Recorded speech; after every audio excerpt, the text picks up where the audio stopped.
for your elaborated views. Like this is the right time, high time for science and technology, and you clearly mentioned how science and technology intervene to find the solutions against COVID-19. And you highlight the role of Department of Science and Technology in mega science, and we are already cooperating with more than 50 countries. We are not only taking the technology, but we are helping our neighboring countries by giving the need-based technologies. And I know, sir, you have to join some another session very soon, but our participants would like to know how the Department of Science and Technology will play an important role to put forward the science agenda during the presidency of G20 and BRICS. Sir, you are muted.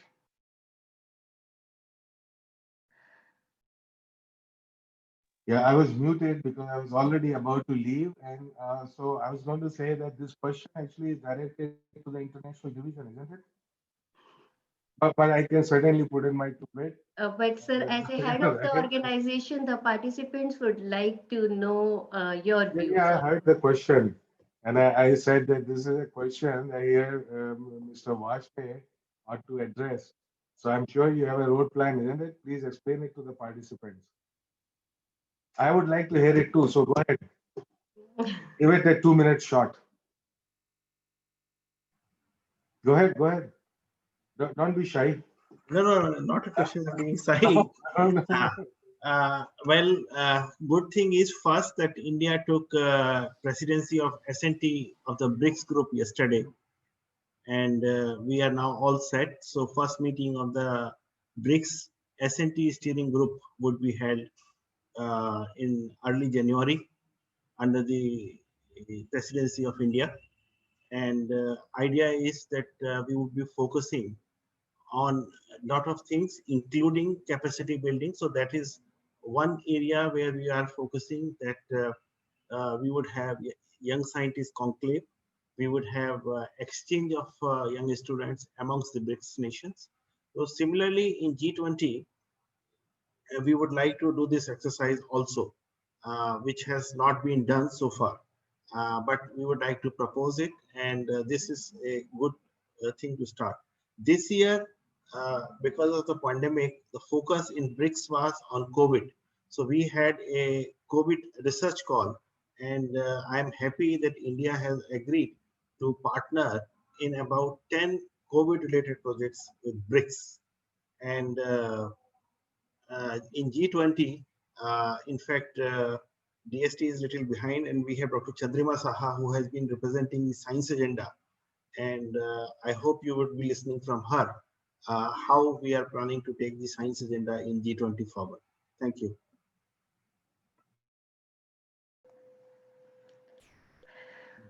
Okay, that was very good, very enlightening indeed. So it basically means, look, what he's saying is all the usual suspects and all the usual tools of cooperation which are available to us for international cooperation will also be applied to G20. So which is indeed very heartening. There's a special something about multilateral cooperation. It has a little different culture as well, if you would. So it is not just about saying, look, there should be at least three countries participating in a project to call it multilateral. That is indeed true. It gets a little bit more complex because you have to look at the complementary strengths. What are the gaps and where? How do we fill in these gaps by involving larger number of participants and friends and people cooperating there? The dynamics of the group becomes also more complex. So these are the things that have to be addressed. In addition to, of course, for things like quantum technologies, which is so multidimensional. So therefore, it's not just two-dimensional, like two countries or two people working together. If you want to make, for example, a quantum computer, this quantum computer cannot, of course, be made by one section of society, like just academia or just R&D lab or only industry, because it requires creating new knowledge. It also requires, therefore, converting that knowledge into parts that work. So therefore, it's something, it involves entire ecosystem.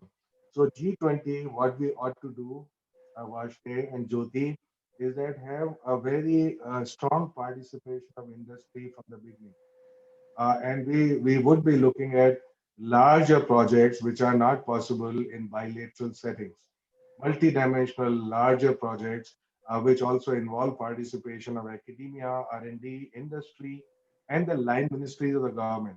So don't let it be centered in, just because science and technology doesn't mean it's owned totally by Department of Science and Technology. It is equally owned by other line ministries that would benefit by that project. So, keep all of this in mind. And so, the short response to the question that was put up is that's how we would proceed on G20 engagement. Thank you very much. Thank you, sir. Thank you for your views. And now we will move to our other panelists, and they all are very eminent speakers, and they are expert in the field of science diplomacy, or they are not only in the science diplomacy, but they are working in different aspects, how nation can grow economically, and how science diplomacy can play a very important role to tackle the common problems, not only from our nation but from at the international platform. So first I would like to introduce our second panelist, Professor Sachin Chaturvedi, who is currently Director General at the Research and Information System for Developing Countries, a New Delhi based think tank. He works on issues related to development economies involving development finance, sustainable development goals, and South-South cooperation. Apart from trade, investment, and innovation linkages with a special focus on WTO, he is also a member of Board of Governors, Reserve Bank of India. Professor Chaturvedi is one of the foremost commentators on India's external sector, economic engagements, and partnerships. He has authored more than 20 books, apart from contributing several chapters and research articles in prestigious journals.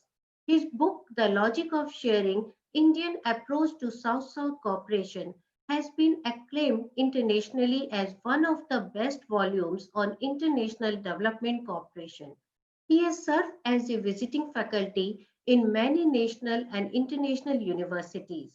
Professor Chaturvedi has taken a keen interest in the building of institutions and the launching of networks.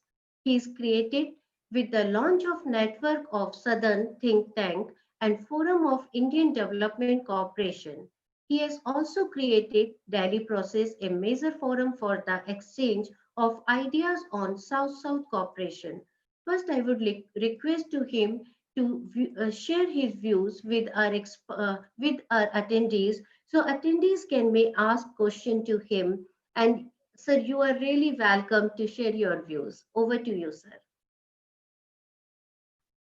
Good morning to all. Thanks, Dr. Jyoti Sharma for very generous introduction. I would like to thank the organizers, Vigyan Bharati, DST, for inviting and for giving me this opportunity of joining IISF. With your kind permission, I have a PowerPoint to share.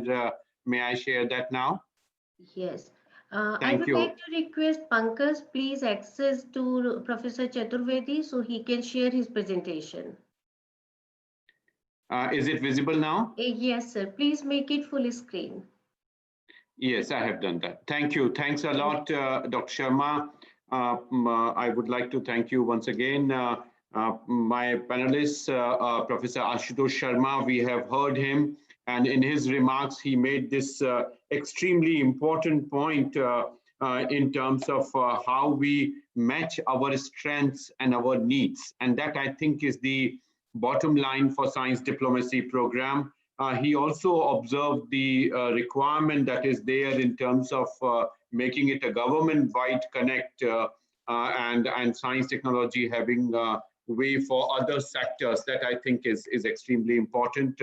Dr. Chandrima Shaha is also on the panel. It's always a pleasure to have her, and her in-depth analysis and societal connect with science technology is extremely important.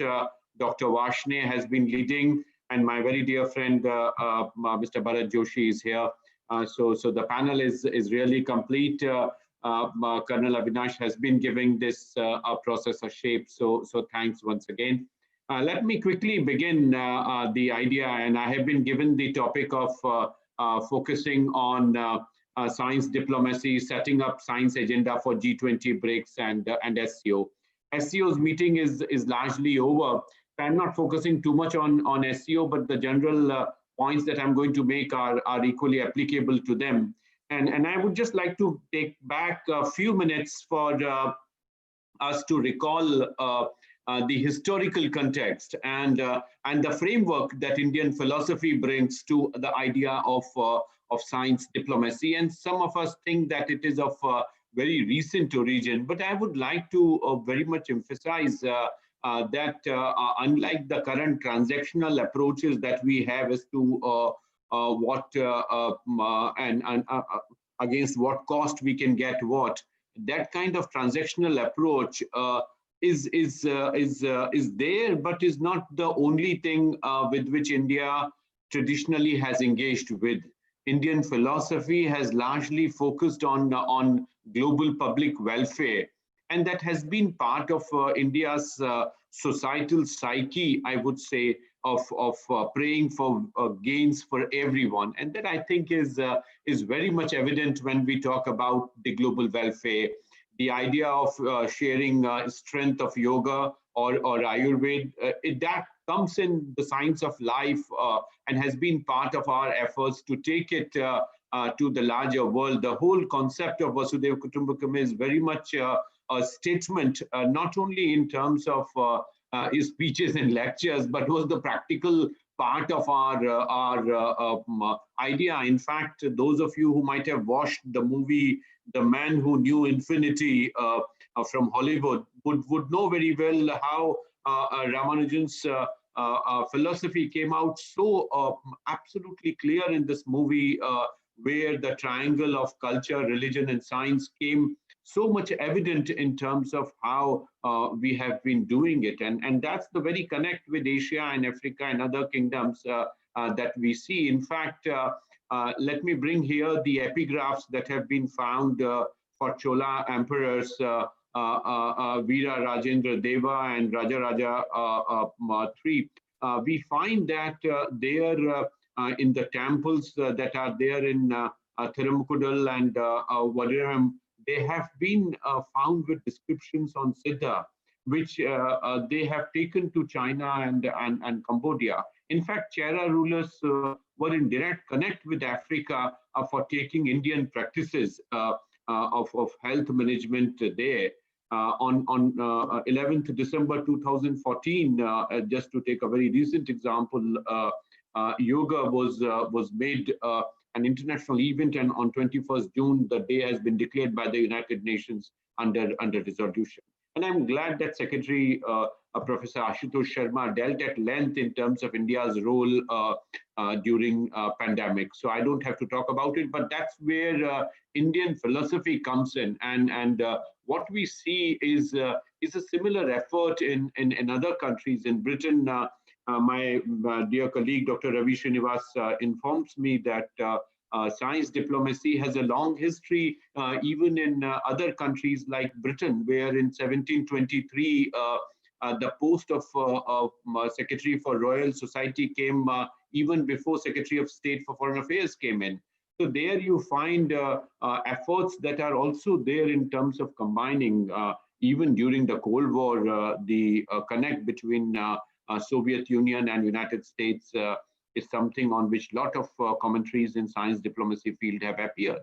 And if you see in 1984, the Secretary of State, Josh Rolls, who wrote a note, and the telegram became quite famous, the cable, in terms of the revolution in communication, energy, environment, science, and other aspects of science and technology that has impacted the foreign affairs. And that was way back in 84. So there is an explicit recognition, and that led in US to have institutional developments around that. So the US State Department created a science technology division, and it is the only this year that India established the NEST in the Ministry of External Affairs, but it was done way back in '84 in US.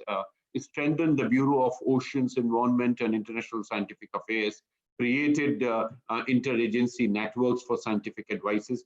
And like that, institutions came in. Not that institutions are required to go forward, and not that India started science diplomacy in 2020. It was part of our evolution. And as I said, even during independence, we had the idea of connecting with Africa. And this is how science diplomacy at the global level we are seeing. You might all have heard of the Abraham Accords that came up only this year in September, when UAE and Israel have signed a pact. Bahrain is also part of that in terms of joint explorations for water, for food security, for protecting archaeological heritage during the last couple of centuries, what kind of shared history they have, what joint research can be done. And my very dear colleague, Dr. Kapil Patil, informs me of the CSIM project that has come up, bringing Cyprus, Egypt, Iran, Israel, Jordan, Pakistan, Palestinian Authority, and Turkey to come together. Some of them also have conflicting interest and political positioning, which is not very compatible. But for science, they could achieve and see the collective gain. And that's the reason why at the T20 in Tokyo, the issue of connecting science, technology, innovation for SDGs, which Professor Ashutosh Sharma also alluded to, came up. And from RIS, we had given a policy brief. And I'm so glad to mention that the Japanese government found a substance in that, and that policy brief was taken up to the main summit. And after the summit was over, the Japanese government has launched a project, and thanks to the leadership by our principal scientific advisor, RIS was asked to lead a project, and we are right now working with the team on STI for SDG. This has emerged as a major project now, bringing in Ethiopia, Ghana, Kenya, Serbia, and of course India, which is being led by the PSA's office under this project. And the project has several dimensions of how the Cabinet Office is leading it. In the bilateral that was there between India and Japan, that Dr. Varshney led, this again became an important issue in terms of how Japan and India can work together for promoting the interlinkages between science, technology, innovation, and sustainable development goals. The national priorities have also come up in terms of various issues like financial inclusion, renewable energy, disaster resilience, sustainable agriculture, and other dimensions that are of importance. The STI for SDG roadmap has evolved around a couple of goals. Today, I don't have too much time on for this, but those of you who are interested can be in touch with us, and we would be very happy to share the details. Let me quickly come on the G20 and the BRICS, which is my assigned theme, and I realize that I have only 5-6 minutes left now. So there are several groupings in the G20 process. They are called as engagement groups, and one of them is Science 20 or S20 as it is called. And we are also part of, RIS is part of T20, which is called as Think Tank 20. INSA has been playing an important role in S20. So if you see the recent summits, you find that the Italian presidency has already identified their priorities with the leadership from Dr. Chandrima, Shaha, CII and RIS have formed a coalition of 3 institutions to see how business, economics, and science, they converge. And you find that in Italian presidency 2021, they have identified a promotion of this scientific community and research programs, the PF crisis that is there, the economic, societal, legal, cultural perspectives that are there. And in the Saudi presidency, they could focus on health, economy, digital revolution, and other dimensions that are there in terms of the green infrastructure that is there. And that was also very much a focus in Japanese presidency with the additional feature of marine and plastics. Argentina also focused during S20 on food and nutrition, but actually it all started with the previous presidency from Argentina in the German presidency, where the S20 got added. And this is how the S20 has been adding heft and gravitas to the whole process of G20 in terms of focusing on various sectoral developments related to technology. So the idea of circular economy, what in the economic parlance we say, the recovery to be made green, circular economy is going to play an extremely important role. Professor Sharma also referred to digital revolution and foresight analysis, the digital health, where we are trying to work on, and connecting the dots that are of significance when we talk about the digital infrastructure and the telecom sector that we are talking about. The critical transition is in terms of international collaborations to deploy the policies and interventions that are needed for this critical transition during the pandemics. And RIAC presidency also focused on fostering international collaborations around that field. In the BRICS, as Dr. Varshini very rightly mentioned, COVID has been a focus, research collaborations, research infrastructure, innovation collaboration, and sustainability are the predominant features. So next year when India, as was informed, has already taken over. So next year when we do the events within the BRICS platform on science, technology, innovation, as Dr. Varshini mentioned, the capacity building, the young scientist conclave would be there. But what in addition to that we can do is something that we all would have to collectively think and suggest to DST. And I'm sure it would find an echo when the agenda is drawn out in terms of commitments. We are also seeing that over the years, if you see the BRICS a network of technology transfer cooperation, or you see the increased sort of competitiveness and innovation through BRICS cooperation at the multilateral level, and also bringing in the virtual network centers of material science and nanotechnology, the STI programs that are there, and of course the science diplomacy components. So just to conclude, the opportunities for India are immense, and India should have India's footprint coming from Indian philosophy, coming from India's non-transactional approach, coming from India's wherewithals, which Prime Minister has been articulating in terms of the global welfare, I think should form the basis of India's presidency for BRICS and India's presidency in 2023 for G20. And that would bring in the heft that we require in terms of our culture and development philosophy linkages. And India is going through a huge paradigm shift in development, where we are giving away entitlements for entrepreneurship.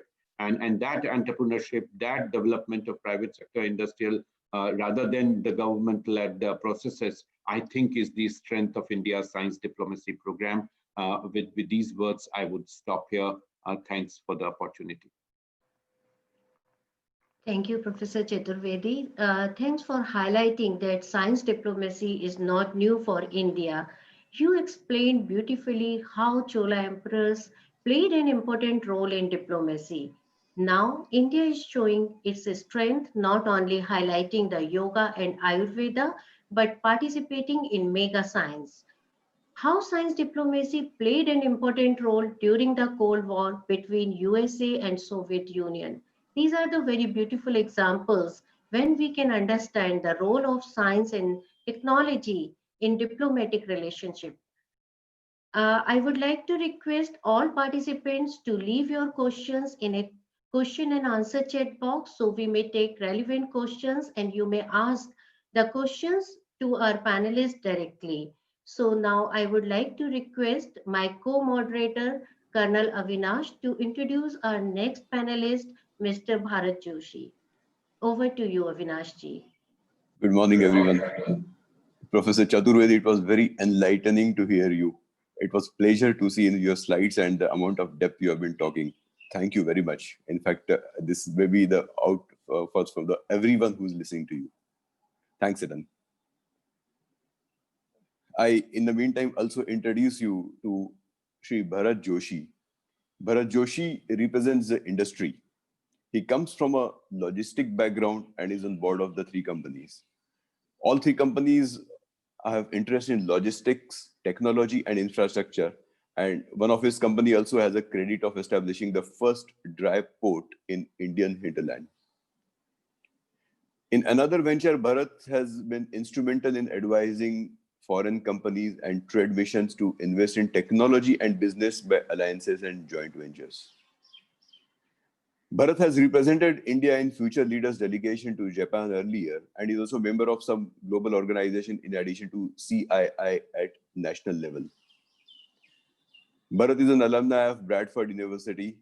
He is also pursuing his master's from Harvard Business School, and he has authored a book, Navigating India, a socio-economic commentary and guide for business in India. Mr. Piyush Goyal was the chief guest to inaugurate his book. Thank you very much, Bharat, for joining us. Would you like to start your introduction by giving your profile and your also professional work? Thank you very much, Colonel Avinash Rerekar. I think you've introduced me sufficiently, so thank you so much. Um, I'll just, I think, come directly to the talk.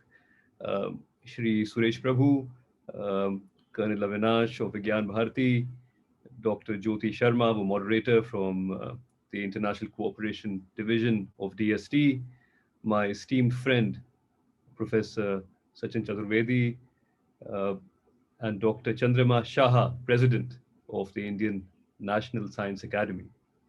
Distinguished guests, ladies and gentlemen, namaste and good morning. I'm delighted and very honored to be a part of this very special session on science diplomacy during India's presidency of G20, BRICS, and SCO. At the outset, I would like to take this opportunity to say that there's very little I can possibly add to what my esteemed panelists have already said. However, I do recognize that I'm probably the voice of industry and private sector here, and I'll try and put forth accordingly the view and the potential role of business and private sector in science diplomacy. And it's not only the theory of science diplomacy which I recognize. I think this is more targeted. It's really setting the agenda for G20, BRICS, and SCO, where India will very formally be taking a leadership role very shortly. Already, the scope and the heft of G20, for instance, has been very clearly articulated by previous speakers. And this is quite substantive. G20 is a group, as the name suggests, of only 20 economies. But these 20 inordinately make up a huge part of the world economy, and the role of G20 accordingly goes beyond these 20. So it's really doing, of course, what they could be doing, but also what they should be doing. So everywhere from Africa to Asia, on every continent, either habited or uninhabited, G20 has an important role. Um, and just to understand science diplomacy, so diplomacy at its core, at its essence, really is about cooperation. And science, I think, no longer can be, well, it's important for us to discuss science diplomacy, but science, as we've seen this year more than others, can no longer be separated from diplomacy because technology increasingly is at the very core of every aspect of governance, business, and even day to day social interactions. In fact, it's technology which allowed us to remain connected both at individual and even governmental levels during the pandemic, all of this year. And if you look back only a few months, at the very beginning, there were fears that, will the world come to a grinding halt? And of course, thankfully, that didn't happen because we adapted and we learned to use technology. This year, of course, has served as a catalyst accordingly for adoption of new technologies and a greater and a deeper scientific discussion in everyday lives. In fact, it's estimated that this year alone, or if this 10 months alone, has accelerated digitization by at least 3 to 5 years. And this is manifest in digital payments, for example, in online webinars such as this, and in many other aspects. Work from home for example, has become one of the more obvious examples of this happening. And the other, of course, has been the ongoing research on vaccine development, despite the constraints of not being able to move physically. Going forward, the digital economy will be seen as the core of the economy here and now, and not just some niche of future economic potential. Here again, India already has been acknowledged as a success story through the India stack, which you recognize already, I'm sure, is the reference to Aadhaar plus DBT or direct benefit transfers plus UPI or the uh, unified payments interface. Now, the India stack is a well recognized achievement and innovation of India globally. For example, Japan is trying to learn from India and replicate the same digital government platform. In fact, this year, as you're aware, there was a change in the leadership in Japan where Prime Minister Abe stepped aside and uh, Prime Minister Suga has uh, taken office. And when the new cabinet was formed, a new department for digital reform and innovation was developed, and again headed by a minister. So this is not only an expansion, but the recognition of a very specific role which is required. And and even before and since, Japan has continued to look towards the Indian example of what really should be done, especially in times of crisis such as the pandemic. In fact, our logistics company, ACTL, has been working with NEC, which is a large IT and technology major in Japan, for almost a decade on the marquee bilateral LDB or Logistics Data Bank project under the aegis of the NICDC or the National Industrial Corridors Development Corporation. And this, of course, is an example of G2B cooperation. So it's not purely G2G and it's not purely B2B either.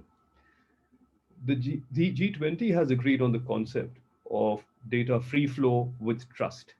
India can be the model country for this, in this and also in several other initiatives.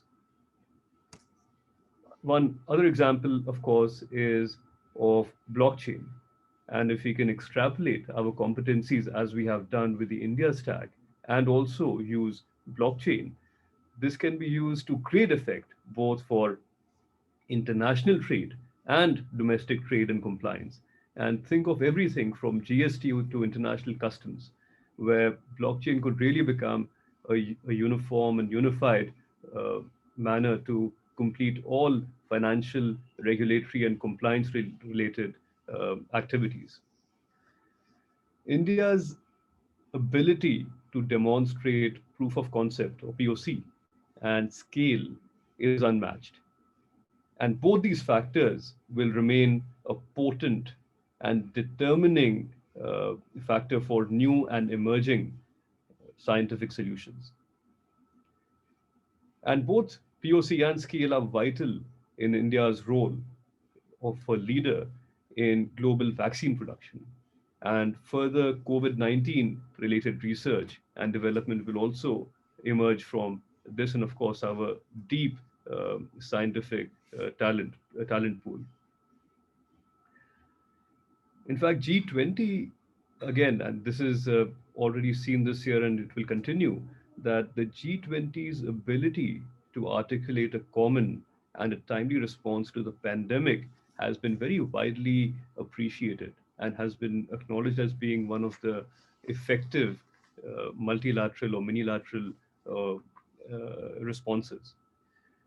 Now, for the rest of the world, as much as for India, cooperation and innovation will determine the efficacy of response to our biggest challenges, whether it's economic growth and employment, climate and sustainability, or resilient and robust supply chains. And in each of these areas, diplomacy and especially science diplomacy have been quite obviously manifest. Now, all of these challenges will need to be addressed not individually but collectively and overcome at a variety of levels, including, of course, G2G, B2B, and G2B. I mentioned Japan earlier, but Germany, for instance, has been a great partner for India in science cooperation. At the G2G and academic level, there has been great support and cooperation both ways. The German Center for Research and Innovation, or DWIH, in New Delhi, is a network of 18 research organizations, universities, funding bodies, and research based companies from Germany. It was established almost a decade ago by Dr. Torsten Fischer of DFG as a single stop for Indo-German collaboration. Now, I know something from about this from personal experience, as Dr. Fischer is in fact country director for Jacob in Germany as well. It's noteworthy that DWIH has been established by Germany in only 5 countries, with only its closest partners. Already, joint citations of Indian scientists in international cooperation are among the highest with German colleagues, while project funding collaboration is intense between DST and German science organizations. Germany and India have a joint science and technology center, which is a joint funding institution. However, we have only scratched the surface despite these impressive accomplishments. Further, the IGSTC, or Indo-German Science and Technology Center, was established by the Department of Science and Technology, DST, Government of India, and the Federal Ministry of Education and Research, or BMBF of Germany, to foster innovation through Indo-German R&D networking, including industrial research partnership in the PPP mode. And this, of course, is quite important, private public partnerships, the PPP mode. This provides far-sighted approach to collaborating with private sector, both academia and industry, and platforms such as this and similar frameworks will serve for fighting challenges of the 21st century with India's friends and allies. Now, coming from a background of logistics, I see connectivity as being one of the most defining features of the 21st century. Not only physical connectivity or optic fiber cables, aviation routes, railroads, and so on, but also digital connectivity as the world exponentially moves towards hyperconnectivity with machines. Now we are aware of IoT, or the Internet of Things, and AI, or artificial intelligence, which of course will be pivotal in decision making and machine learning. Professor Ajay Sharma in the Netherlands has been writing about development in the space sector. Now, satellite communication has been active for over 50 years, but only recently it's seen a big boost. And coming years, we will witness a launch of approximately 20,000 more satellites. This mesh of satellites will augment 5G. And it's important to remember that 100 million subscribers actively globally are already active on 5G. And this will enable the next wave in human and machine connectivity and automation through hyperconnectivity. Now, this is connectivity, connectedness, and mobility. And of course, mobility, you're aware, through many areas, not the least through autonomous driving. India has recently liberalized, this is under the lockdown, the space domain to private companies. And already big companies and startups alike are taking their initial steps towards making India a greater space powerhouse. India's previous experiences in leapfrogging stages of technology life cycle can again be instructive for many of our foreign friends. For example, even developed economies in Europe still have to see a full fiber rollout and access to broadband in rural locations, but could go straight to satellite connectivity. Innovations in space communication and cost reduction through reusable launch vehicles and lighter satellites have made it feasible to compete with fiber rollouts and 5G. And as private sector becomes more involved, we will see this space connectivity race changing the dynamics and the economics of this entire area. Just to take three examples, Amazon's Blue Origin is on a mission to launch 3,236 satellite constellations for space connectivity. SpaceX, which is Elon Musk's company in addition to Tesla, has launched Starlink for providing broadband communication link to remote locations, airlines, and the replacement of intercontinental fibers. This Starlink constellation will have up to 12,000 satellites. OneWeb is bringing connectivity and broadband communication networks to communities, governments, and business. This recently OneWeb, you might recall, went bankrupt and was saved by the UK government. And another big private investment, and this investment actually came from an Indian company. It was from Bharti, the Indian telecom giant. And OneWeb is looking at a constellation of up to 2,000 satellites alone.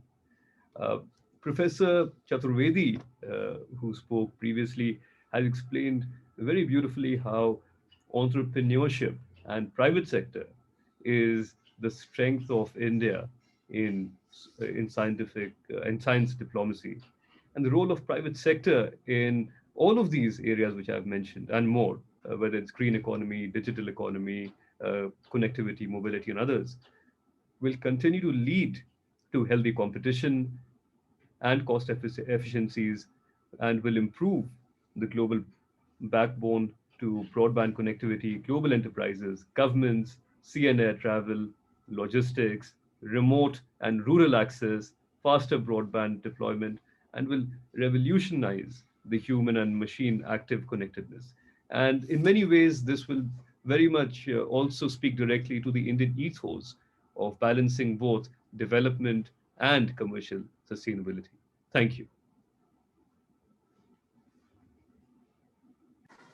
Thanks, Bharat. Thanks for the introductory comments of yours. I was just trying to understand, like you being from the logistic background, just to take this question till such time Shri Suresh Prabhuji also joins. Uh, can the role of science diplomacy in the supply chain, a robust supply chain, can it be little highlighted by you? I mean, in next 2 or 3 minutes, then we can also go to Dr. Chandrima, who's also request to spoken in.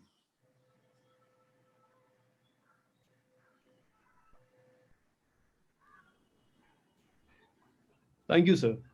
You've raised a very important issue, sir. I think you know both supply chains and value chains have become the most talked about subject now. And in the best of times, this was something we were speaking of. But under the pandemic, the role has been really highlighted. Just two obvious examples are of food security, and then also the health and medical security. Uh, Countries like India have been quite blessed. So we have, over the years, been able to create a huge amount of food security. But look at some of our closest friends who are geographically smaller countries and perforce are importing a lot of supplies, including food supplies. So I think that sort of thing does not need elaboration from me, but has been made clear. Also, domestic supply chains, if you look at them, many of the very developed economies saw these specters of panic buying and Mhm. outages and shortages in supermarkets. But very thankfully, in India, we really did not see much of that. So it also speaks to the importance of domestic supply chains. And in fact, I wrote for the Economic Times around the time to say that if people have a certain degree of confidence in Mhm. the supply chains, it actually prevents panic buying, because panic buying is the typical example of irrational behavior. The more you buy, if you buy out of panic, you create a shortage which normally would not have existed. The other, sir, is to do with how trade, uh, investment, and technology are just so deeply interconnected. And this year, as we are uh, attempting to live up to Prime Minister's call for Atmanirbhar Bharat, we require these value chains to be increasingly passing through India, and India to become a full and a larger partner in these global and regional value chains. Thank you. Thank you. Thank you. Jyoti ji, you take it further, Dr. Chandrima, please. Yes, thank you, Mr. Joshi, for highlighting the role of science and technology in economic growth. The latest reports also indicate that more than 70% of jobs will be based on science, technology, and innovation and facilitate the industry's demand. So now I have few questions for you, but definitely I will get back to you soon. So now I would like to introduce our next panelist, Dr. Chandrima Shah. Dr. Chandrima Shah is a renowned biologist and authored over 80 research papers. She served as a member of several task force and steering committee at the national and international level. Dr. Shah is a recipient of Shakuntalam Amirchand Award, a special award for 50th anniversary of DNA double helix discovery, J.C. Bose National Fellow, and an elected Fellow of 3 Indian Science Academies. Dr. Shah served as a director of the National Institute of Immunology, and the interesting part of her introduction is the use of first. From being the vice captain of West Bengal's first women's cricket team to becoming the first woman cricket commentator for All India Radio, Professor Shah is the first woman president elect of the Indian National Science Academy. She is also working as a professor of eminence in the National Institute of Immunology for continuing her research passion. Ma'am, you are a role model for young researchers and aspirants. Myself fortunate to work with you during the implementation of many women scientist scheme. Over to you, ma'am. Thank you very much for the kind introduction and bringing in my activities when I was very young. Yes, Shri Suresh Prabhu, Professor Chaturvedi, Dr. Joshi, Dr. Varshni, Colin Avinash, and Dr. Jyoti Sharma. It is indeed a great pleasure to take part in this meeting. And to me, it is both challenging and exciting to set up the science agenda for diplomacy during India's presidency of G20. We know that we have difficult years ahead of us, and to address the global challenges actually that we are facing. In this scenario, the role of G20 becomes very critical to evolve strategies through discussion and to arrive at an agreement in core issues that face the world today. It is true that we are actually unable to predict what the future will look like. We really do not know. In fact, in the last 3 days, we have heard about this very contagious virus coming in. However, I'm confident that India will take on the leadership of G20 to put various important issues that are visible but are lagging behind. For the G20 agenda, we should focus basically on the bridges that can be built between the world of science and diplomacy, and looking at the problems that face us, not only as a nation, but in the context of global activity. We have to play in concert with other nations to fight the climate crisis, the pandemics, the problem with water, or reduce the human misery due to the war and poverty.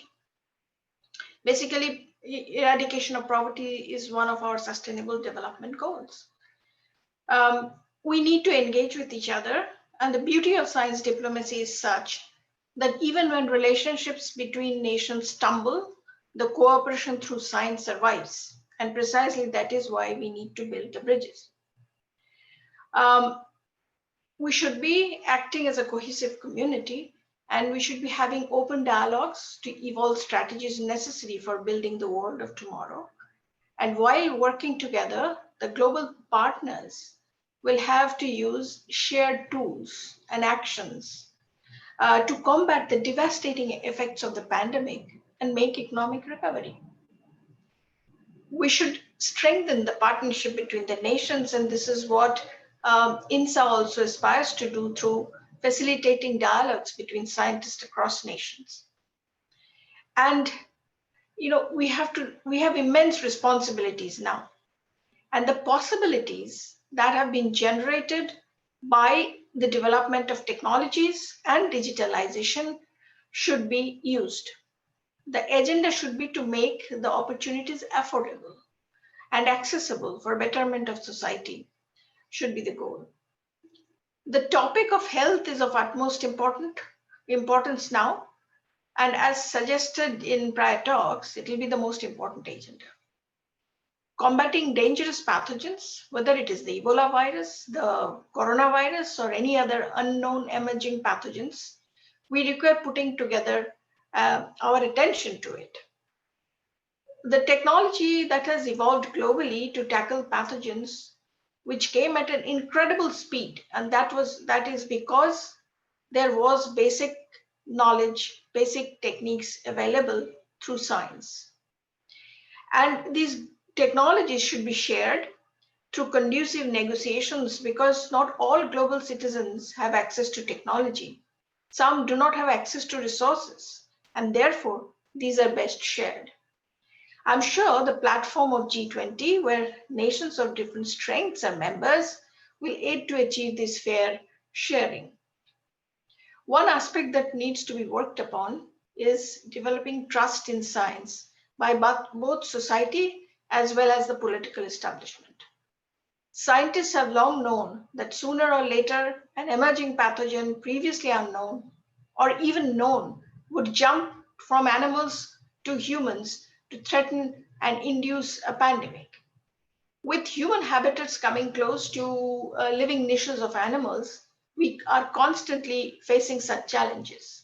This needs a vigilance across nations. The devastating impact of the new coronavirus has really exposed the failings in prevention strategies, response plans, and trust of the scientific establishment. While science virtually runs our lives, we should work on evolving trust in what science says and implement action built on evidence-based facts. The G20 forum should work to engage society, scientists, and the political establishment. There are important issues that we need to discuss and focus and build a global network that will aid in solving our mutual problem. For example, cybersecurity is a very important issue facing nations. There is no single definition of the term. Each nation state defines for itself what cybersecurity means. It is difficult to emerge on a cohesive strategy for cybersecurity. However, improvement of cybersecurity through diplomacy is desirable.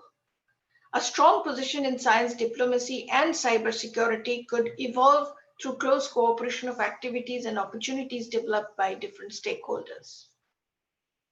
Now, women have been at the forefront of COVID-19 fight because 70% of healthcare workforce are women. Women's empowerment and gender parity should be center of action for G20 because diversity brings success and empowering women means fortifying the existence of families. Quality education is to be provided to the girl child, and equal opportunities for women to work should be the prime priorities of nations. The gender gap in workforce and inequalities in wage payment should reduce, if not abolished totally. One cannot but worry about climate change. This has been much talked about, but it is so intricately related to our daily lives that society and our next generation, for the society and the next generation to thrive, we need a much cleaner surroundings that we currently have. Addressing climate change is one of the biggest global challenges of the 21st century, and it cannot be fought in silos. If global warming continues unchecked, it is likely to exceed the adaptive capacity of natural managed social systems. The G20 first acknowledged that climate change was a serious problem in 2008 Washington summit. Then it made 78 collective, politically binding, future-oriented climate change commitments between 2008 and 2018. These commitments matter only if they're complied with. So the 29 climate change commitments that have been made, 69% of them have been complied with. So this needs improvement. And the G20 does comply with its climate change commitments, but there is, as I said, a substantial need for improvement. The pandemic has generated a lot of scientific collaborations across borders, with important science being done. But one irony is that during the pandemic, not everybody suffered the same. There is a deep divide where certain sections of people suffered more than others. Of course, the most vulnerable suffered the most. Policies to reduce hardships of these sections of the society are direly required. The young generation, I'm happy, is particularly sensitive about this. So for our young citizens, we need to give them proper opportunities to train and thrive, as they are our future.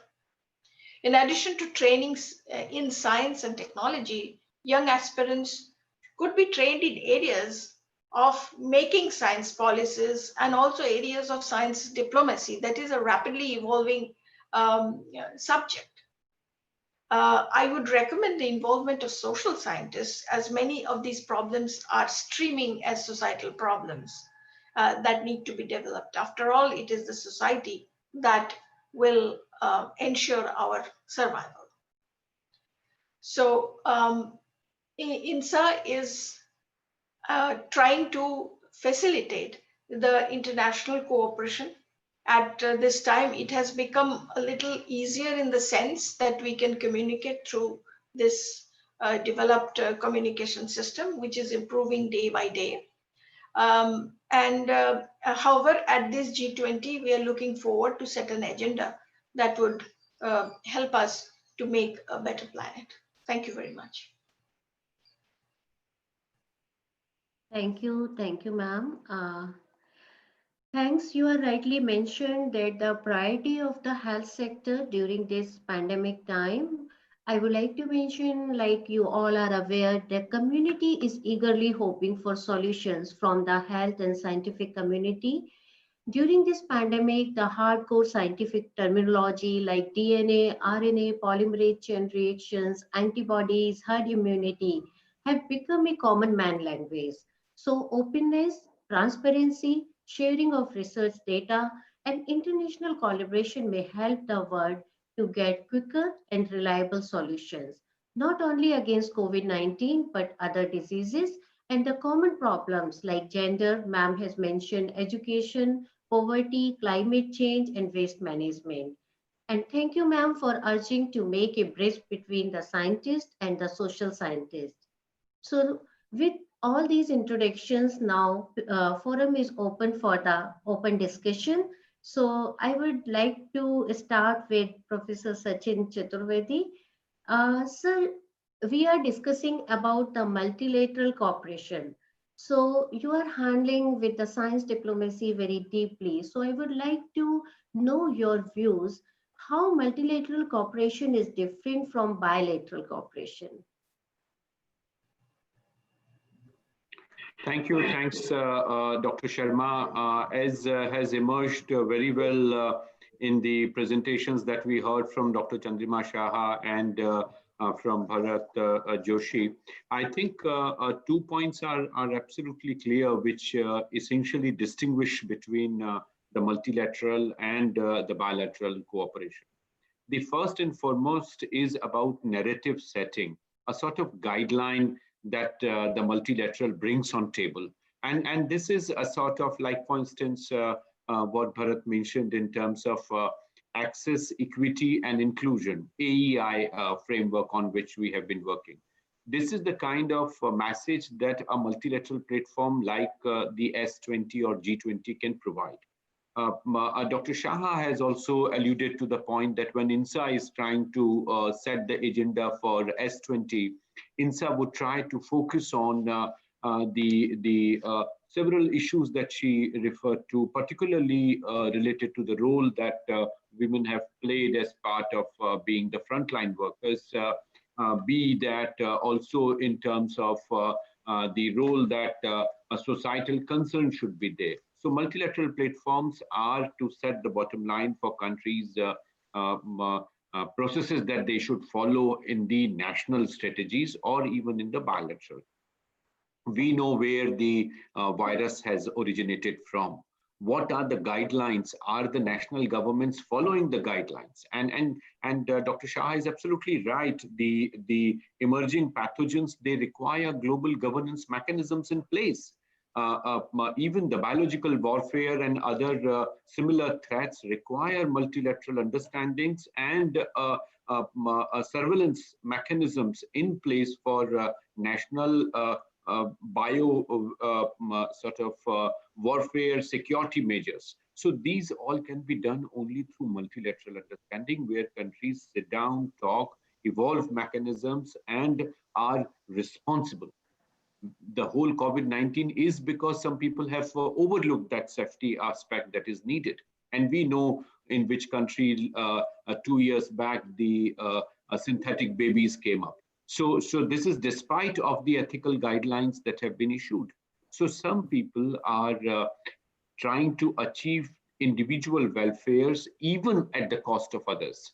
So the point that I made in the beginning is that global welfare is India's philosophy. And that philosophy has to come in our bilateral and multilateral engagements. In the bilateral engagements, as Dr. Sharma very rightly said in the beginning, that it is about a country's participation according to strengths and needs. So if you are partnering with Ethiopia, you are partnering with Kenya, you are partnering, as Bharat so well explained, India-Japan partnership.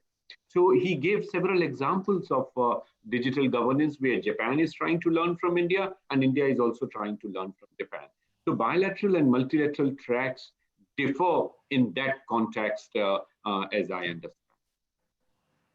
Thank you, sir. Thank you for your elaborated views. And I would like to extend this question a little bit.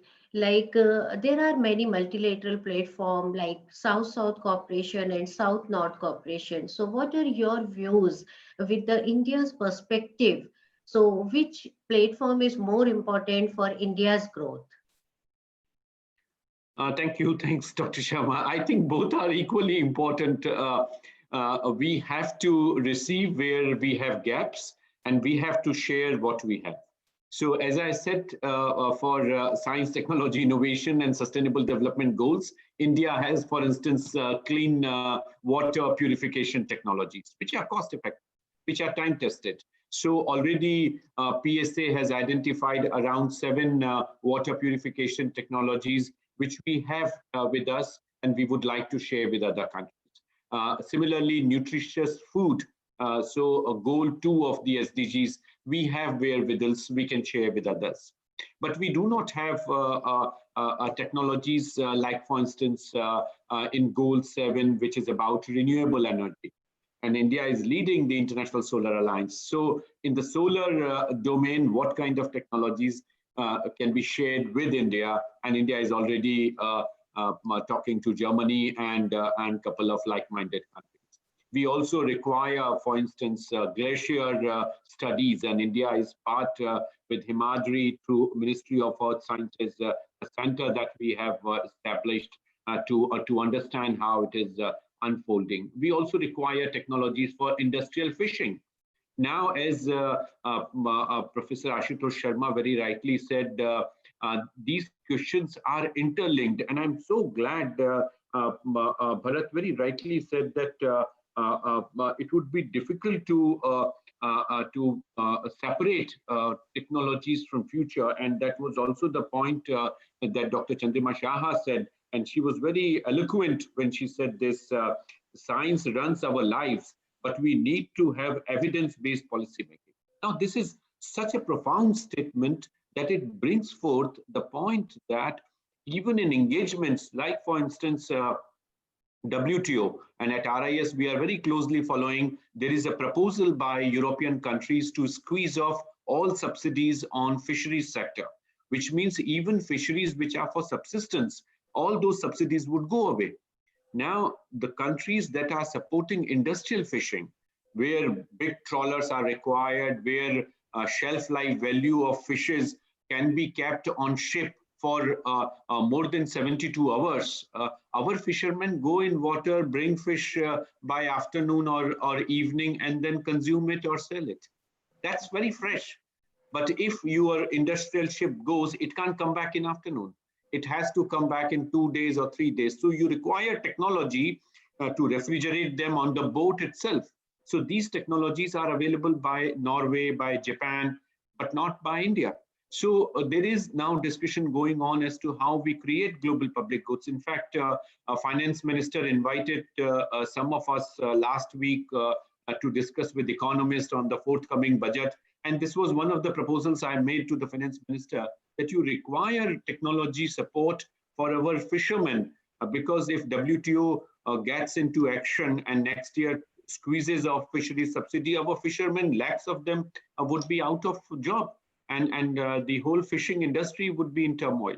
So we require efforts in that. Today, India is capital of a generic supply. And as you know, Dr. Sharma, very well, that the US and Europe have been trying to squeeze off access to biosimilars. And this effort is going on for long.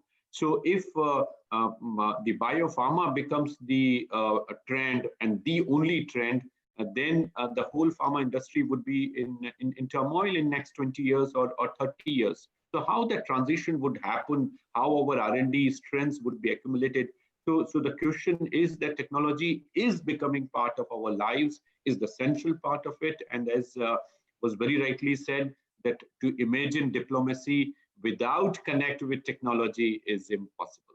They have to go hand in hand. Yes, you are Thank you. absolutely right, Professor Chaturvedi. Like, I would also highlight that DST is about to announce new science, innovation, and technology policy. And during this pandemic, that you all are aware that DST has supported more than 500 entrepreneurs for the development of therapeutics, ventilators, and diagnostic kits. And we are continuously supporting the vaccine manufacturing and production during this pandemic time. And India is ready to fulfill the supply of the entire world, not only to our nation. So definitely the South-South and South-North cooperation both are equally important to achieve our national demand as well as to achieve the sustainable development goals. So I have series of questions, but I would like to take few questions from our participants. So this question is not, they have asked to ask it from INSA, but I hope our all panelists may answer to this question. They would like to know, is it possible we can, the science and technology can help to improve our relationship with Pakistan and China? Chandrima ma'am, would you like to answer this question? Yes, I have alluded to that. Even if the relationships between countries become difficult. I mean, if you remember the Cold War times, even when the US and Russia were in Cold War, they still had some shared technologies going on. And eventually through that route, sometimes, the relationships may improve. We do not know, but because these are all very complex problems. The relationships between countries are very complex problems. We have trade with them, we have other interactions with them. So it is difficult to define that with only through science and technology, whether you will improve the ties or not, particularly with Pakistan and China, because you also have to see whether the other countries are open about their actions or not. See, if you are not open, if you are restricting your data, or you are restricting your whatever information you have, not giving to the other country, it becomes very difficult. So I cannot say that whether it will improve, but there are possibilities, of course, to improve. Thank you, ma'am. Thanks. Yeah, you are absolutely right. There are possibilities, and we don't have any bilateral cooperation with China, but I would like to mention that we have many joint projects through BRICS program. So definitely there is a possibility to connect. And Professor Chaturvedi has already mentioned during his presentation that science and technology played an important role during the Cold War between USA and Soviet Union. So now I would like to move to Mr. Bharat. He's from industry. So from industrial point of view, what are the difficulties for the implementation of science diplomacy? What are the challenges? You just share your challenges with us.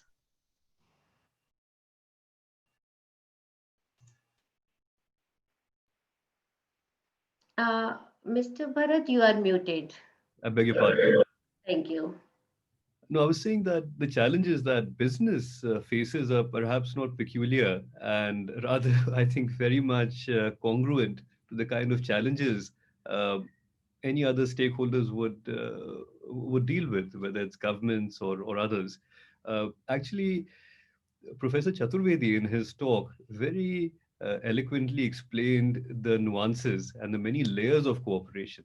So, if you recall his slide on those engagement groups, so there were T20, S20, G20, Y20, B20. So I think that is in a way a recognition of. So when Suresh Prabhuji goes to G20, he's actually looking at all of those uh, layers of engagement, both individually and cumulatively.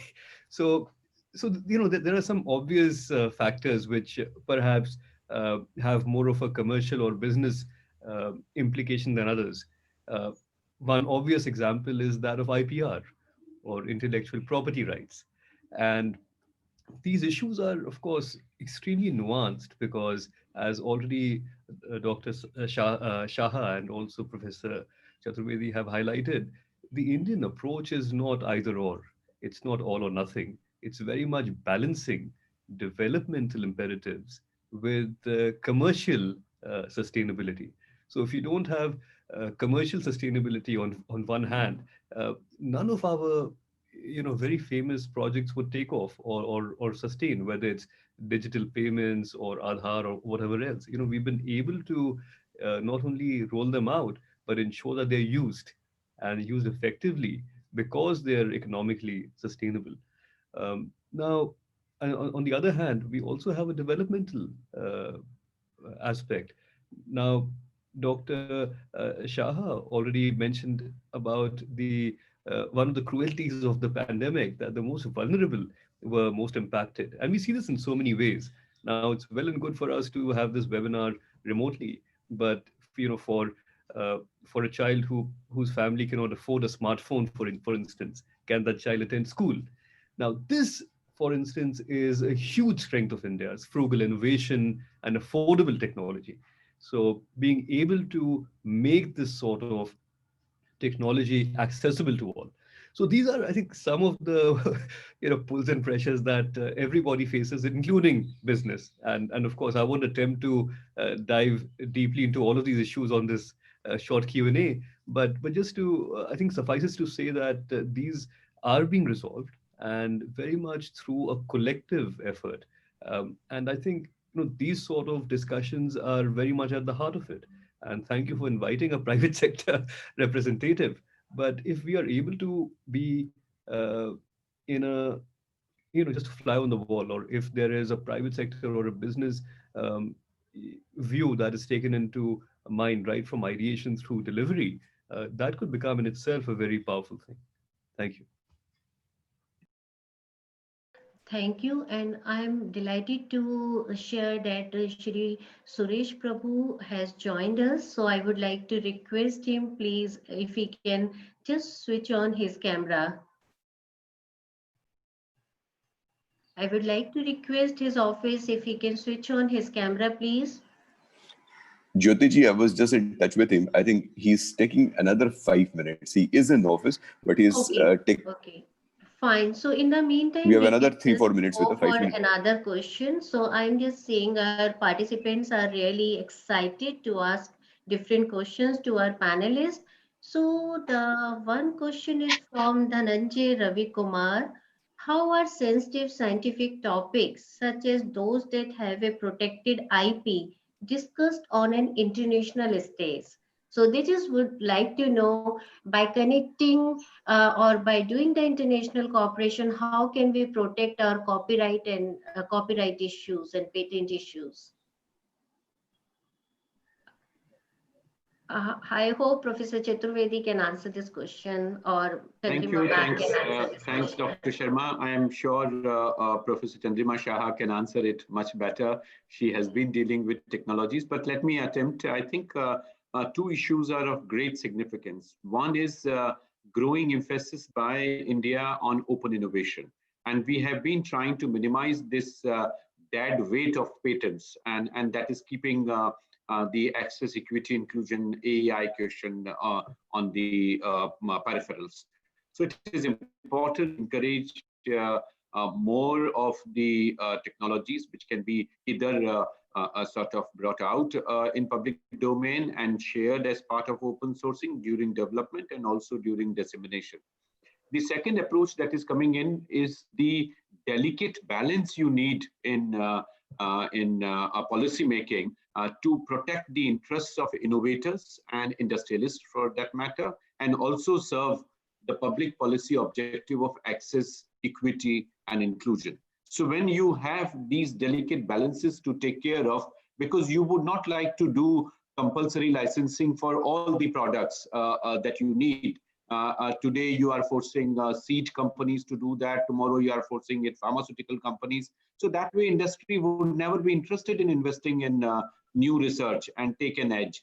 So we have to have public policy that encourages a participation for industry to invest in innovation and achieve the excellence, because they want to survive on that additional money that they get as part of the royalty payment. But public policy objective is also to buy it. In fact, Dr. Sharma, you would recall when Dr. Paroda was Director General of ICAR, they had made an effort to buy out the GM technology. But then the question came up that no, we can develop it, we should develop it. And eventually couldn't. And our farmers ended up paying so much royalty, 12,000 crores on GM trade. So we need to see our capabilities, our idea of self-reliance, and now government and Prime Minister have very forcefully articulated Atmanirbhar Bharat. So we need to see where all we can do, how much we can do, what kind of value chains can come up, and how we can encourage open innovation, how we can encourage funds. In fact, from RIS, we have given a proposal to government to establish what is called as Health Impact Fund. So you measure the health impact of a medicine and give the compensation that is required. So there are several policy choices between patent and non-patent. So we have to identify a solution in between, and that also depends on science diplomacy. Thank you, sir. And I would like to add one more line. Whenever we have international cooperation, either it's a bilateral or multilateral, we have memorandum of understanding and program of cooperation where we try to protect all IP issues. So with the consent of all the partners, we already have a legal agreements on these issues. So there is no need to worry about all these things, but we are happy that our participants are really excited because most of them are really young and trying to understand the different aspects of science diplomacy. Thank you, Dr. Sharma. I would have to seek your permission. Niti Aayog has kept a meeting on free trade agreements, so I would have to rush for that. I would seek your permission to Thank you, log sir. out at Thank this you for point. your valuable Thanks for time the and opportunity. joining us and sharing your enlightening views. Thank you, sir. Thank you. Thank you. Thank you, Professor Chaturvedi. Thanks. Thank you, Colonel Avinash. Thanks a lot. Thank you, Thanks for madam. joining. So whenever Mr. Prabhu will join us, I would like to ask my co-moderator if he has any questions with our panelists. So he may go ahead, please. I actually was trying to, just give me 1 second. I think his PA is calling. He's just joining live. Just give me 1 second. I'll just mute myself. Yeah, please. In the meantime, I would like to ask Mr. Bharat that how can science diplomacy be brought closer to economic diplomacy? Because he belonged to industry, so he can better explain this. Yeah. Uh, Dr. Uh, Jyoti ji, Yes. Suresh Prabhu has already joined. Okay. Okay. So, Sir, may I we, request you to sit on the video?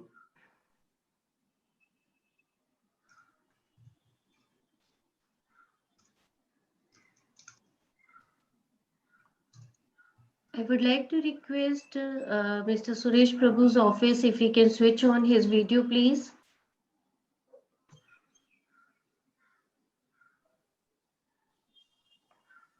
Sir, we are unable to see you.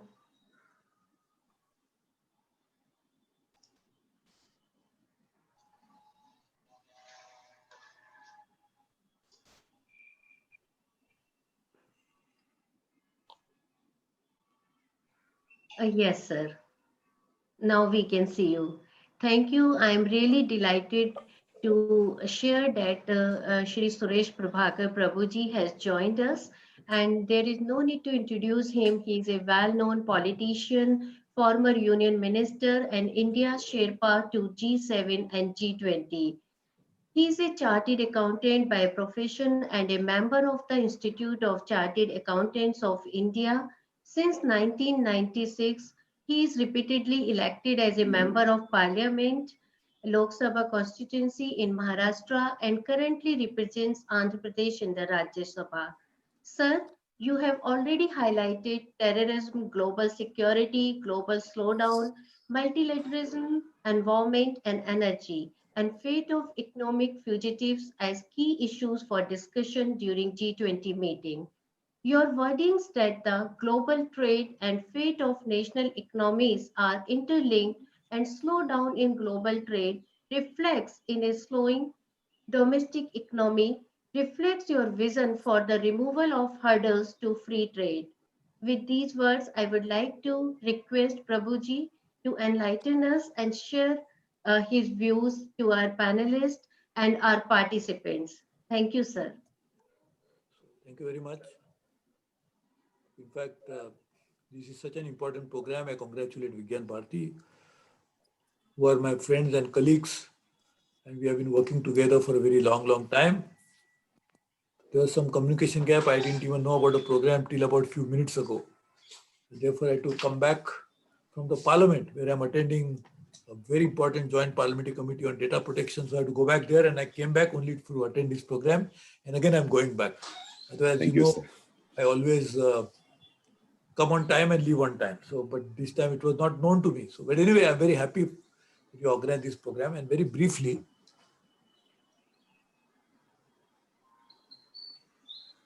it's a very interesting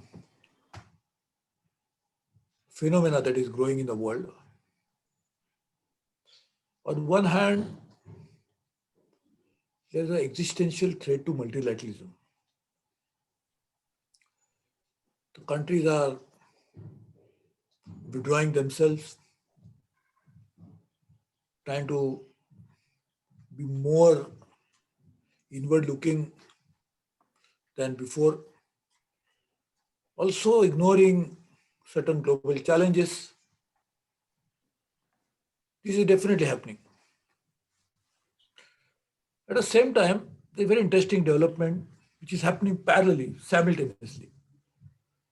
And that is people are trying to create various groupings.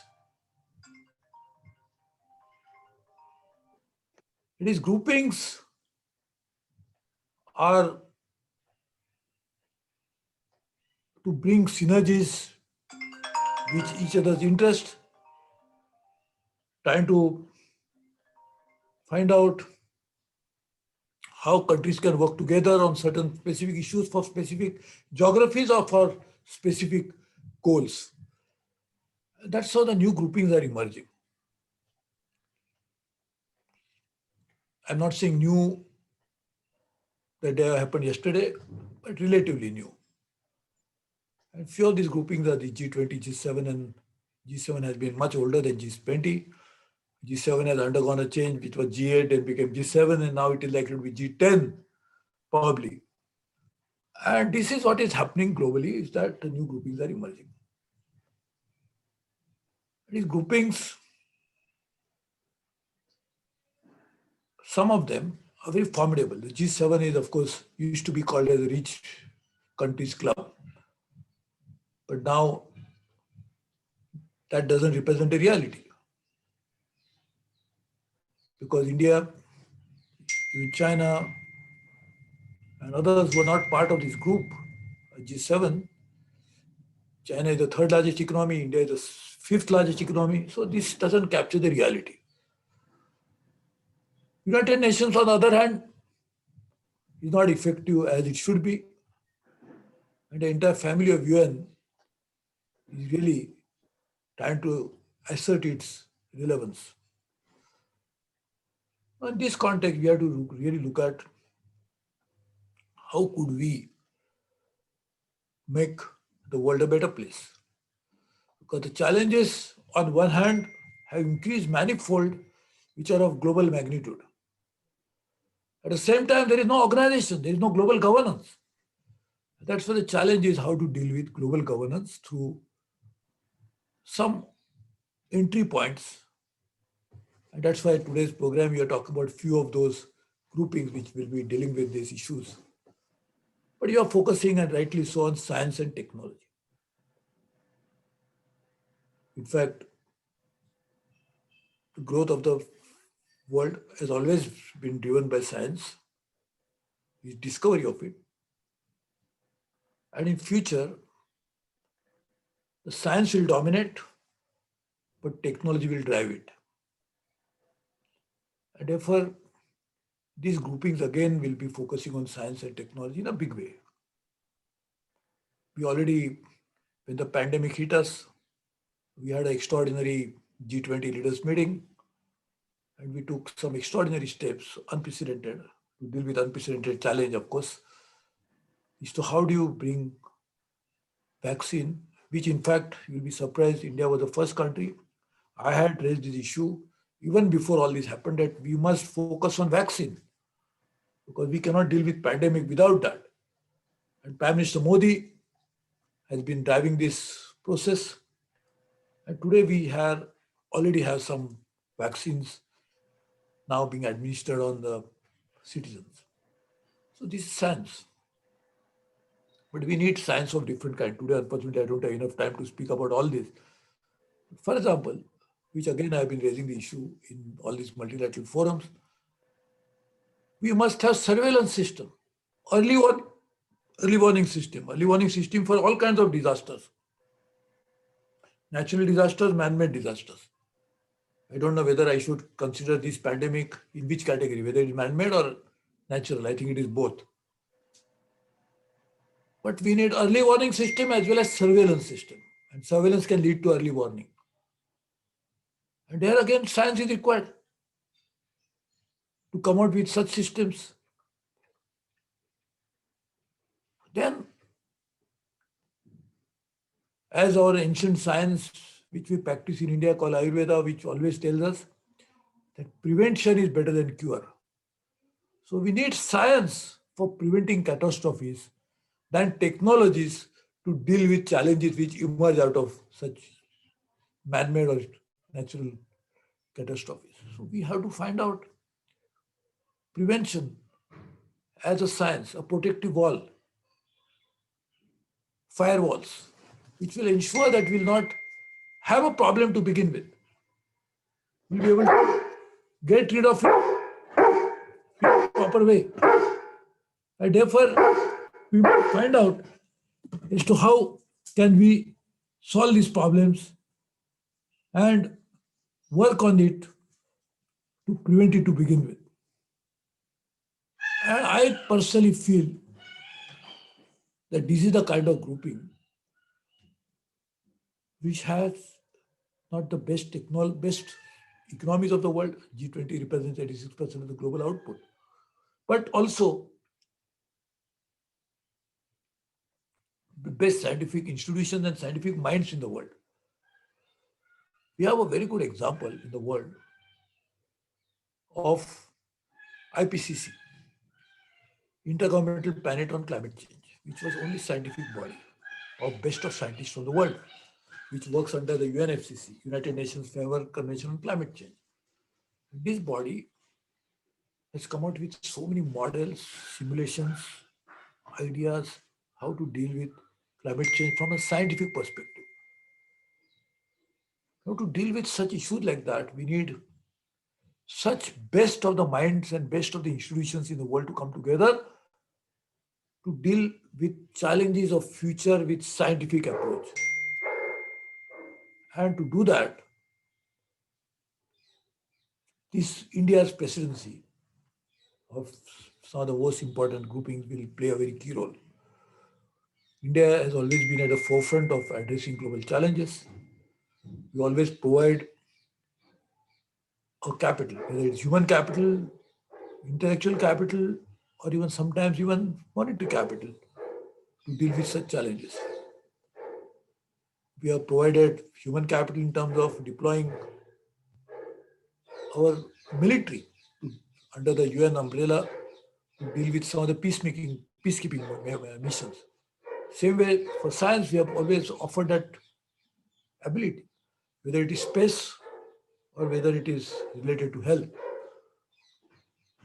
And now India will play a key role and drive this process further by involving other countries and cementing and forging partnerships with them.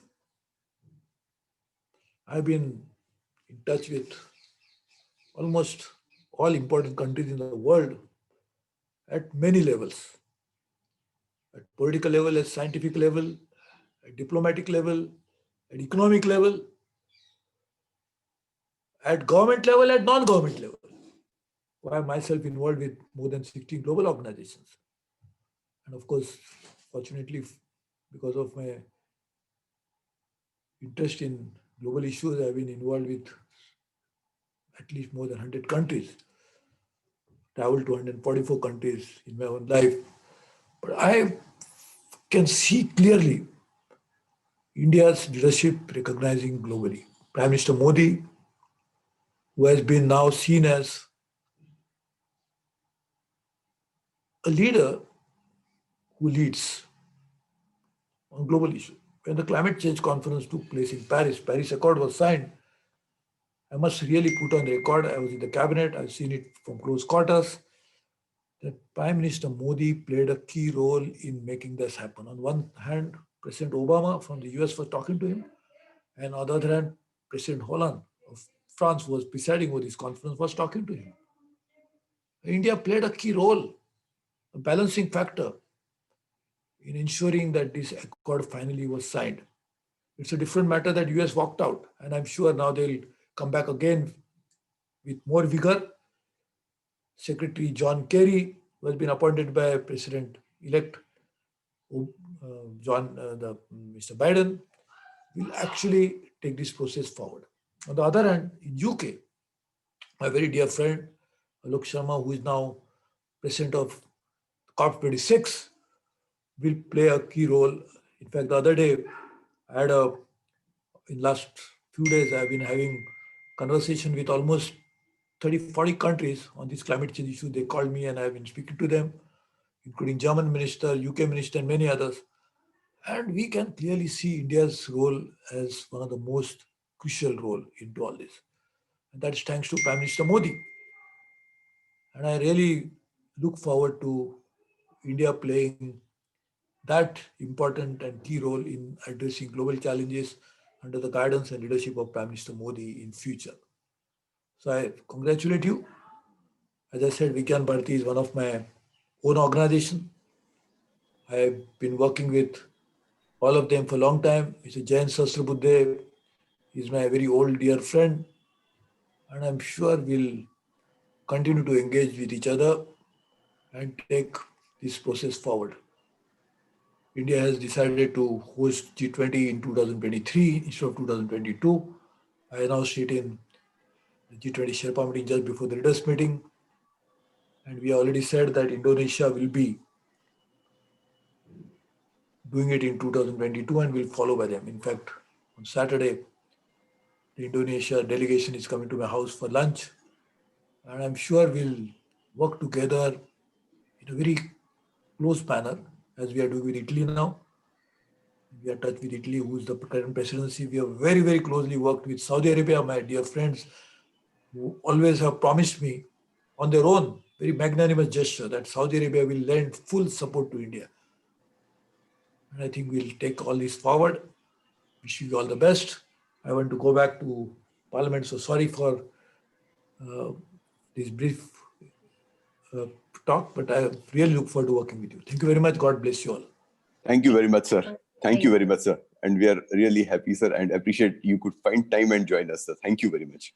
Thank you. Thank you. Thank you, sir, for this time and your valuable things. So thank you all our panelists. We are really grateful that Shri Prabhu has joined us and share his views and whatever is going at the global level and how government is really serious about science and technology and how science and technology is playing an important role to achieve all the national and international objectives like sustainable development goals and Atmanirbhar Bharat.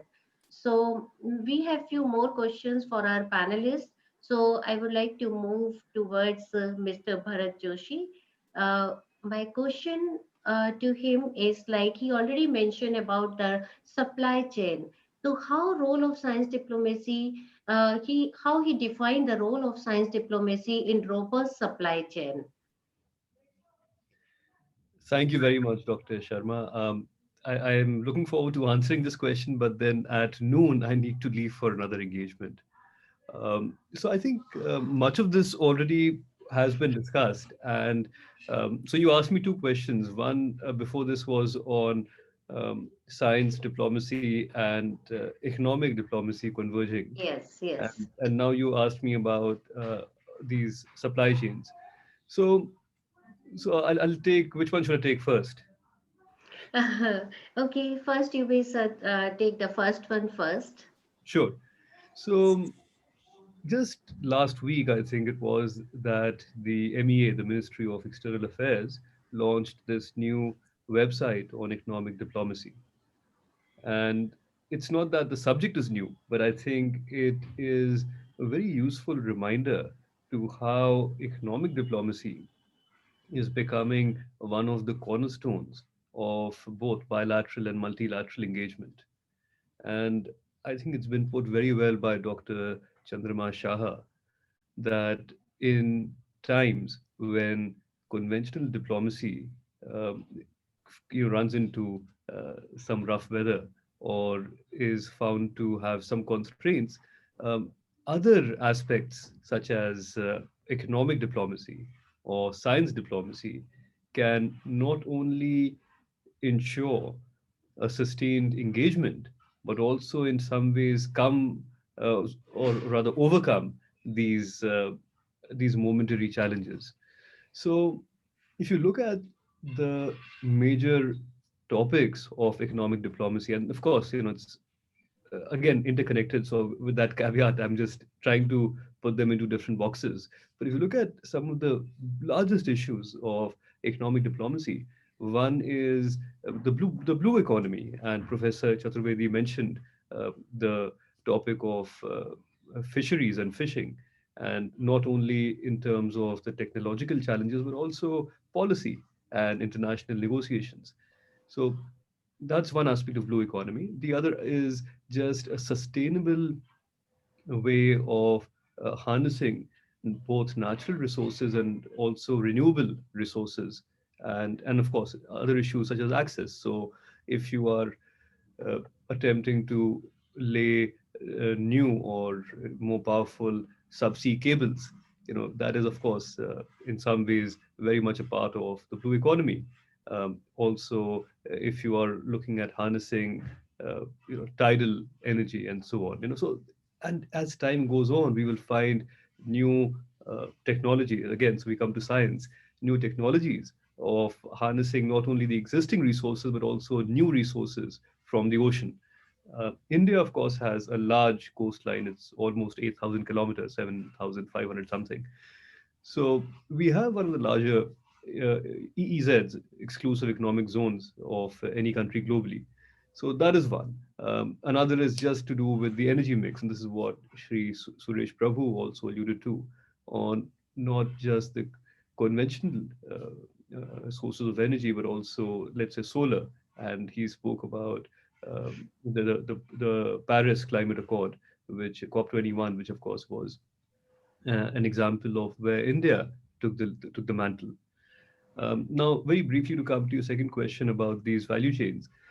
See, today in international trade, we have already come to a time where, the era of, one country, producing something from scratch and selling it to another country, as a finished product, or vice versa. That's come to almost an end. So uh, it's very rarely that you have, only one economy or one country which is, giving you something just end to end. And examples of this are to do with, naturally occurring commodities or resources. So, since we spoke about fishing, okay, so that could be maybe one. If the fish is not only caught but also, packed, and in the way it can go to the supermarket and then sold in another country. But for the vast majority of international trade, it's very much intermediate goods. And what this means is that product will end up crossing borders multiple times before it reaches into the hands of a consumer. And and of course, I don't want to go into too many details now, but this is one of the very active issues in the discussions on Brexit, for instance. So even for a single product, it's now, we are now reminded that this one product, crosses borders between Britain and the rest of the EU multiple times before, it's a finished product.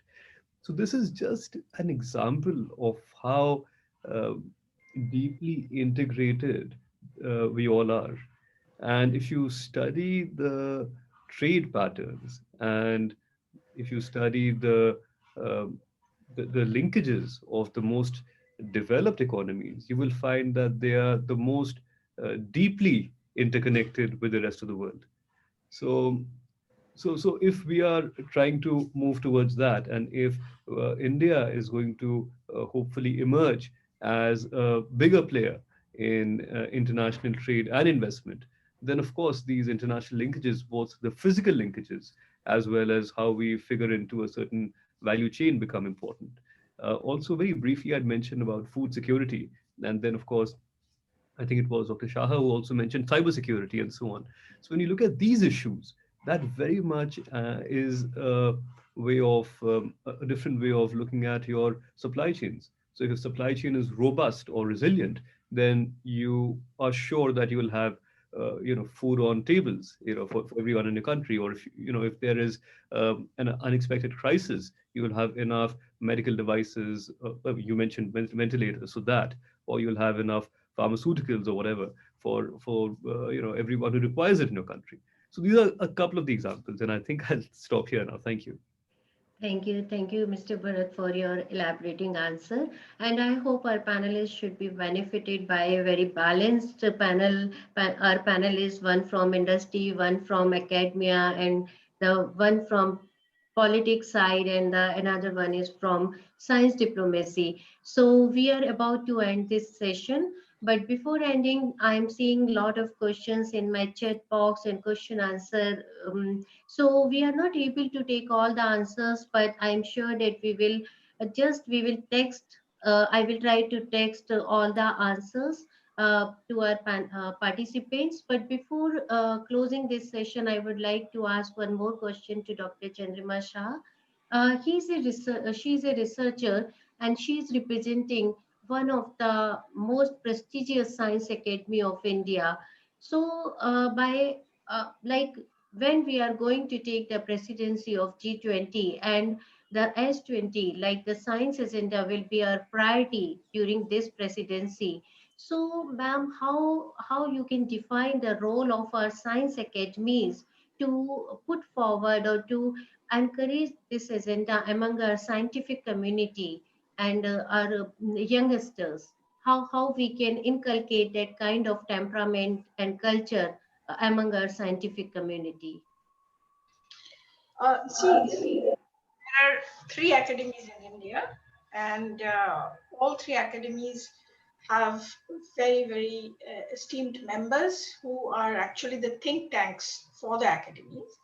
Now, what I think we can do is to have sessions with our panel, with our fellows who are actually experts in the various areas. We have to outline what are the areas that we would like to address, and then have the young people coming in and giving their opinion in those meetings or those symposia or seminars, whatever we decide to have. And this is a way where we can get inputs from the younger generation.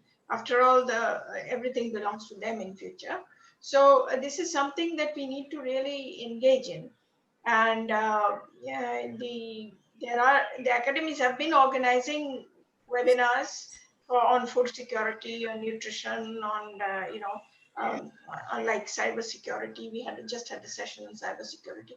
So so this way we were having participants, and we had like similar, we are having questions here and we are getting inputs from there. I think this is the way to go about, because then you sort of go through different layers of society and get their feedbacks once for going into the G20 presidency.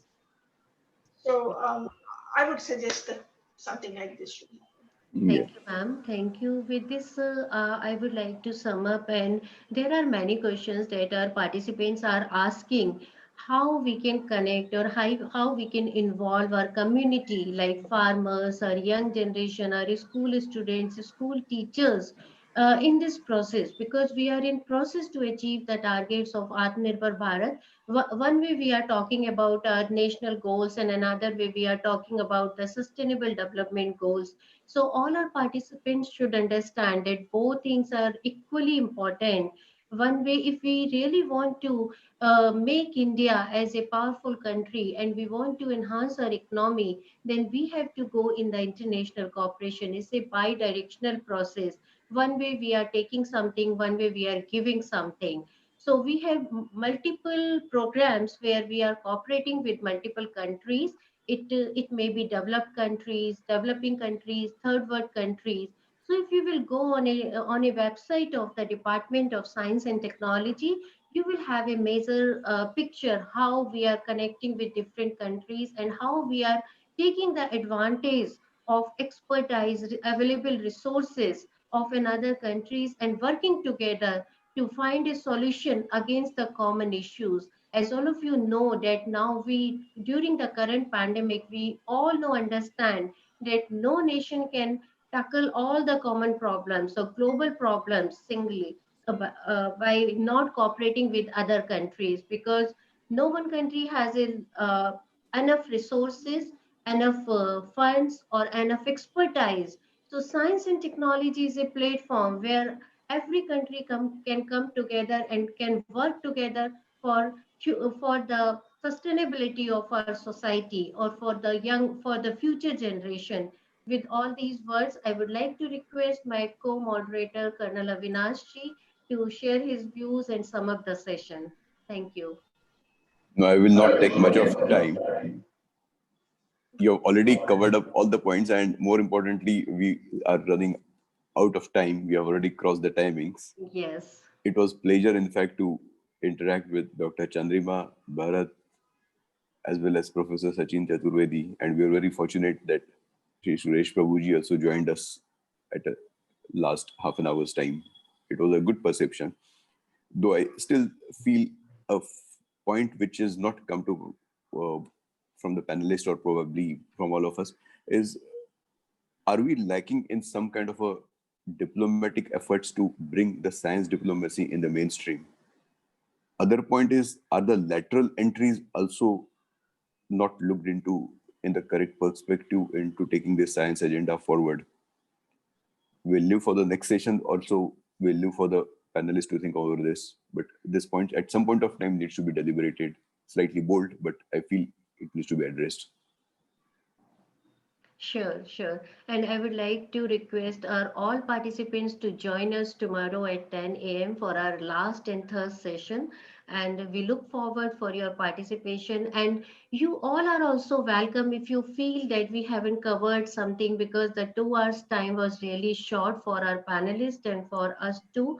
So our mail IDs are available on our website. So you all are welcome to write us your comments, your questions, and send us. So we will try to take whenever, because we are policy makers and we are continuously working for our new science, technology, and innovation policy. So we would like to address all those issues which have come from the society and our scientific colleagues. Thank you all participants, all esteemed panelists, my coordinating team, IT team. Thank you all for making this event more successful and meaningful. Thank you. Namaste. Jai Thank Hind. you, everyone.